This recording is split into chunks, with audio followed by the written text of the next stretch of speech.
heart disease, it can be presented in three ways: in the form of angina, or acute myocardial infarction, or dilated ischemic cardiomyopathy, or heart failure, or arrhythmia.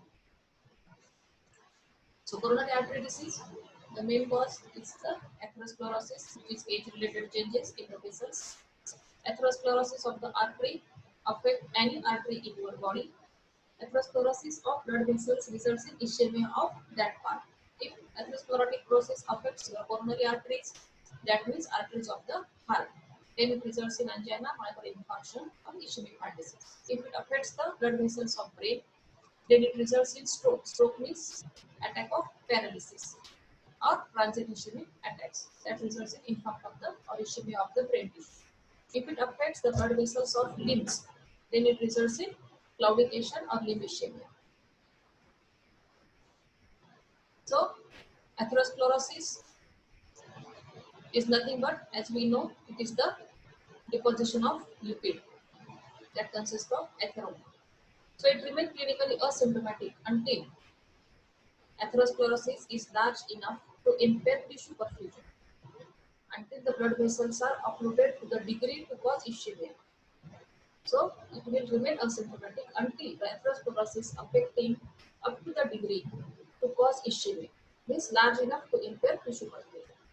Then, ulceration and disruption of the atherosclerotic plaque, disruption of atherosclerotic plaque from the blood vessel. That means it is exposing the raw surface of your blood vessel. So, after detachment of the atherosclerotic plaque, there is tendency to form thrombus. There is tendency to form thrombus, and that results in thrombotic occlusion. And also, from this thrombus, there can occur embolization. That is distal embolization of the vessel. So, clinical manifestation depend on the site of lesion and the vulnerability of the organ supply. That is the atherosclerosis. See how much or up to what degree your blood vessels are involved by atherosclerotic process. So, patient presentation depend on that. See, this is coronary artery. This is the lumen of coronary artery. This is three parts of blood vessels: intima, media, and adventitia. And this is the lumen. See, this is the atherosclerotic tape. And this is the lumen. This lumen, that means blood vessel is patterned. Your blood vessel is patterned to provide blood supply to that part at rest. So it results in stable angina. See here, the process of atherosclerosis is progress, and it is occluding the blood vessel. The lumen is narrow, it is occluding the blood vessel. That means it is causing poor blood supply to that part. So it results in unstable angina. It is subtotal occlusive thrombus.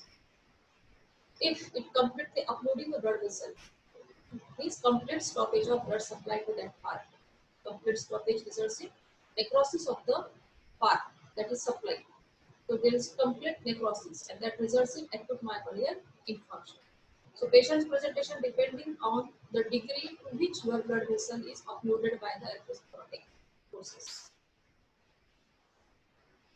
You know the blood supply of heart: right coronary, left coronary, branches of right and left coronary. Left coronary mainly supplying left side of the heart. Right coronary mainly supplying right side of the heart. Right coronary mainly supply right ventricle, interventricular septum, posterior part of the ventricle, and inferior wall of the heart. So posterior wall, inferior wall, and right ventricle supplied by right coronary. Left coronary mainly supplying your left ventricle and the anterior part of interventricular septum, having two main branches: left anterior descending branch and left circumflex branch, and the coronaries arising from aorta, root of aorta. That is the blood supply of heart. Now, the risk factor for ischemic heart disease or the risk factor for coronary artery disease. So, main risk factor is age-related atherosclerotic process. Second, obesity, means high cholesterol level, high lipid level, that hasten the process of atherosclerosis. Then, male sex, ischemic heart disease is common in male sex. Addictions like smoking, alcohol, tobacco, chewing, all these are the risk factor of ischemic heart disease. Uncontrolled hypertension, uncontrolled diabetes, high cholesterol level, mental stress, and physical inactivity with sedentary lifestyle. These are the risk factors for ischemic heart disease. Now, first we discuss about angina. So, angina is pain which occur in the areas of the body where your heart muscle doesn't get enough oxygen-rich blood. So this is the typical presentation of angina. Chest pain of angina is very classical. It is left-sided, retrosternal, mild to severe, associated with sweating, fear, breathlessness. Sometimes it is referred to left upper limb, to the back and to the jaw. It is described as heaviness, chest tightness, or heartburn. It can occur at rest or sometimes aggravated by physical exertion and meal. Then sometimes patient not presented with typical chest pain. Sometimes patient not presented with typical chest pain of angina, but the angina equivalence means patient just complaining of fatigue, decreased effort tolerance, breathlessness, like that. So these are called angina equivalent. But if there are some risk factors present, age of the patient is more than 50, then you always suspect that it can be ischemic heart disease. So physician must be keen.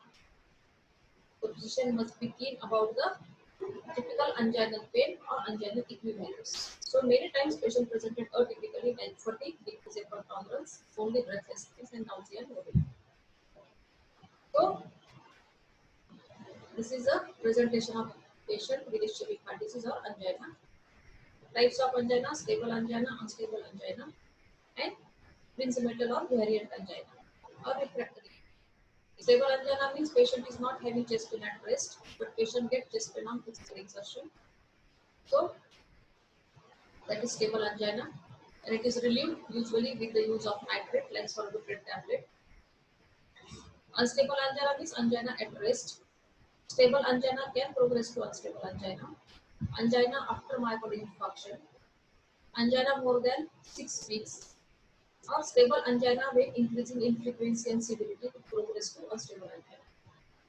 So that is called unstable angina, also called as acute coronary syndrome. It is also called acute coronary syndrome. Refractory angina means patient with severe coronary artery disease in whom revascularization is not possible and angina also not controlled by medical management. Means the pain or the chest pain or the is not responding to medical management and the patient is not fit for surgical intervention also. So patient with severe coronary artery disease in whom medical management is also not sufficient to control the chest pain as well as surgical intervention is also not possible. Then it is called refractory angina. Then variant angina, it occurs without provocation, it occurs usually at rest. It is common at night and it is the result of coronary artery spasm. It is just because of coronary artery spasm. And it is more frequently seen in women, particularly at night, early morning. And the ECG changes occurring only during the episode. The ECG changes occur only during the episode. And ECG become normal once the episode is over. ECG become normal. That is principal angina, variant angina, just because of spasm. So stable angina, unstable angina, refractory angina, and variant angina. They are the types of angina. Stable angina on exertion, relief on rest, or by nitrate. Unstable angina means angina at rest, increasing severity and frequency of stable angina. That means stable angina can progress to unstable angina. It is provoked easily by minimal exertion. Angina up to myocardial function, angina more than 6, also called acute coronary syndrome. Principal angina occurring at night, common in females, coronary artery spasm and ECG changes seen only during the attack. Investigations in a case of angina, as it is a cardiac case, it is a cardiac symptom, it is the ischemia of the cardiac tissue. So investigation, the main investigation is electrocardiogram, ECG. See, this is your normal ECG. This is the normal complex ECG. This P wave, this QRS complex, this ST segment, and this is the T wave. So P, Q, R, S, T. This is your normal ECG. What happens in ischemic heart disease? See, this ST segment get depressed. In ischemic heart disease, if there is angina, this ST segment get depressed. See, this is the depression of ST segment, and see this T wave get inverted. This T wave is upright. Normally it is upright. Now it get inverted. So these are the changes in ischemic heart disease in ECG, ST segment depression, and T wave inverted. So electrocardiogram, the basic investigation. Then treadmill test. This is Ischemia is provoked on exertion. Patient has to walk on the treadmill and you have to monitor the ECG changes. So to monitor the ECG changes means cardiac ischemia induced by exercise. The ischemia is induced by exercise. If your coronary arteries are already compromised by atherosclerotic process, or if patient is already suffering from coronary artery disease, coronary arteries are not patent, then there will occur ECG changes on physical exertion. That means exercise induced ischemia of the heart. So treadmill test to diagnose coronary artery disease, ECG, 2D echocardiography, and then intervention in this coronary and it is invasive procedure. Coronary angiography is invasive procedure. You have to pass the dye from artery and you have to see the blood vessels, that means coronaries of the heart and their branches, whether they are patent or whether there is any block. So it is an invasive procedure. ECG, treadmill test, 2D echo, invasive is coronary angiography, passing the dye from the blood vessel and visualizing the coronaries and their branches, whether they are patent or whether they are blocked. Then cardiac enzymes. It is also another important investigation.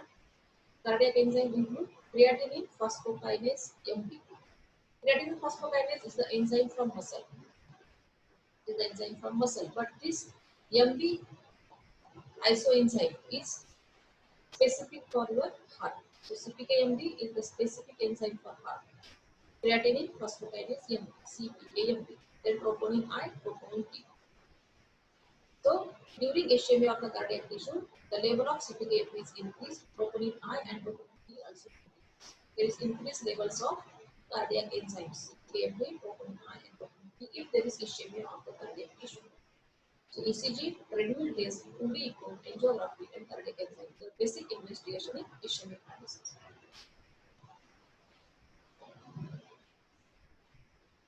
Then treatment, medical management of ischemic heart disease, that means management of coronary artery disease. As we know, there is problem with the coronary arteries. There is blockage of coronary artery supplying this blood to the heart, and that results in ischemia of heart tissue, and the patient presented with angina of chest. Now you have to improve the blood supply of the heart. Your aim is to improve blood supply of the heart. So the medical management include to improve blood supply of heart. So how to improve blood supply of heart? You have to dilate the vessels. You have to cause vasodilation of coronary arteries. If you are causing vasodilation of coronary arteries, that results in improved blood supply to the heart and the patient gets relief from angina. So the main drug is nitrates. Either it is glycerol dinitrate or mononitrate. The most common drug used is sorbitrate. It causes vasodilation and it improves the blood supply to the heart and it gives relief from chest pain, that is angina. So the main drug is nitrate, either dinitrate or mononitrate. Isosorbate mononitrate, isosorbate dinitrate. Most commonly used is sorbitrate. Sorbitrate can be given sublingually, means the tablet is kept below the tongue. There is sublingual absorption of sorbitrate, which has immediate effect. If any patient presented with severe chest pain, angina, you can give tablet sorbitrate below the tongue. There is rapid absorption sublingually. The most common drug use is sorbitrate. Second, beta blockers. Now, what is the role of beta blocker in this? Beta blocker decrease heart rate. Beta blocker decrease the contractility of heart, and in that way, they decrease the oxygen consumption by the heart or oxygen demand by the heart. So, the main role of beta blocker is they are also used as anti-anginal drug because they decrease heart rate, they decrease contractility, and in that way, they decrease the oxygen demand by the heart. So, the drug used is metoprolol and bisoprolol. In calcium channel blocker, again having the same role, but it is mainly used in prinzmetal angina or variant angina because there is coronary artery spasm. And calcium channel blocker cause vasodilation. Means coronary artery spasm is linked with calcium channel blocker. The main drug used is diltiazem, and it is mainly used in variant type of angina, that is in prinzmetal angina. Another important drug is antiplatelet drugs. So, you know, atherosclerotic process where the plaque get detached, they are exposing the raw surface of the blood vessel, and this raw surface of blood vessel is more prone for platelet aggregation, formation of platelet plug, and later on formation of thrombus. So, if once there is formation of thrombus, it is occluding completely the blood vessel, and that results in acute myocardial infarction or the major heart attack. So you have to prevent that platelet plug formation and to prevent thrombus formation. So for that you have to do antiplatelet drugs. This could prevent formation of platelet plug so that the blood vessel will not be occluded. So antiplatelet drug, ecosprin or aspirin and clopidogrel. These are the two main antiplatelet drugs to prevent the formation of platelet plug so as to prevent the blockage of blood vessel. So that is the main drug, antiplatelet drug. Then statin. Statin means this is to decrease lipid level and cholesterol level of the body or to arrest the process of atherosclerosis. To decrease cholesterol and to decrease lipid level. That is statins. Atorvastatin, rosuvastatin. These are the two examples. Then anticoagulants. Again, to prevent formation of thrombus, heparin or low molecular weight heparin. So, role of anticoagulant to prevent formation of thrombus. And potassium channel activator. Potassium channel activator is also act as a vasodilator. It is also causing vasodilation of coronary blood vessels. That is nicorandil. Potassium channel activator also causes coronary artery vasodilatation. That is nicorandil and improve the blood supply to the heart and get relief from angina and pain. This nitrate and this potassium channel activator. That is sorbitol and nicorandil. Both are causing vasodilatation of coronary blood vessels and relief from angina and pain.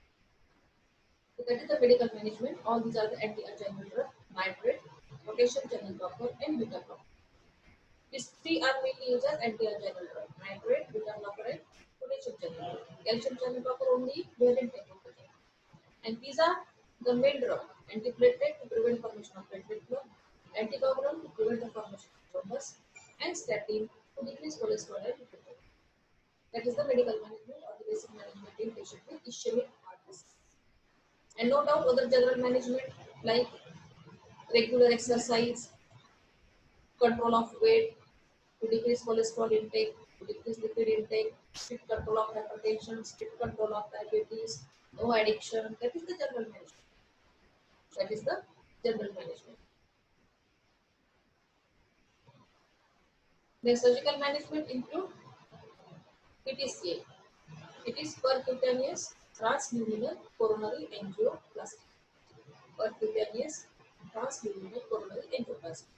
Means when you do coronary angiography, that means now you know which branch or which blood vessel is blocked.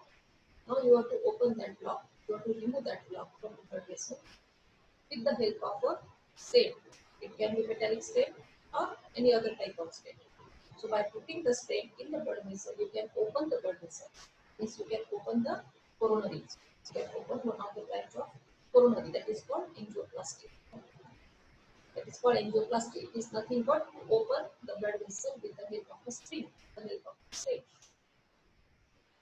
So it is percutaneous transluminal coronary angioplasty. That is the surgical management. Or if more than two blood vessels, more than three blood vessels are involved or blocked. Usually, if more than three blood vessels or at least three blood vessels are blocked, then generally we advise bypass surgery. Surgical management include either angioplasty or bypass surgery. That is called as revascularization therapy. Revascularization therapy means you have to open the blood vessels of the heart and you can start the blood supply to that part. That is surgical management or it is the definitive management. Actually, it is the definitive management. You are opening the blood vessel, you are removing the block, you are removing the thrombus. That is angioplasty and bypass. That is the definitive management of coronary artery disease. Medical management, surgical management. It is all about angina. Now tomorrow we will discuss about acute myocardial infarction. Acute myocardial infarction means it is nothing but severe form of ischemic heart disease or it is acute heart attack. Severe form of angina. So it is the myocardial damage. In angina there is just ischemia of the heart. There is less blood supply and it is just causing ischemia of the heart. But in myocardial infarction there is total necrosis of the that part of the heart. Means your heart is permanently damaged. There is complete necrosis. So it is the myocardial damage due to decreased blood supply to the heart as a result of complete occlusion of coronary artery, either by atherosclerosis or by thrombus. And the damage is usually irreversible. There is complete necrosis and complete loss of viability complete loss of viability of that part of the heart. There is complete necrosis of myocardium. In general word, we call it as heart attack. That is acute myocardial infarction.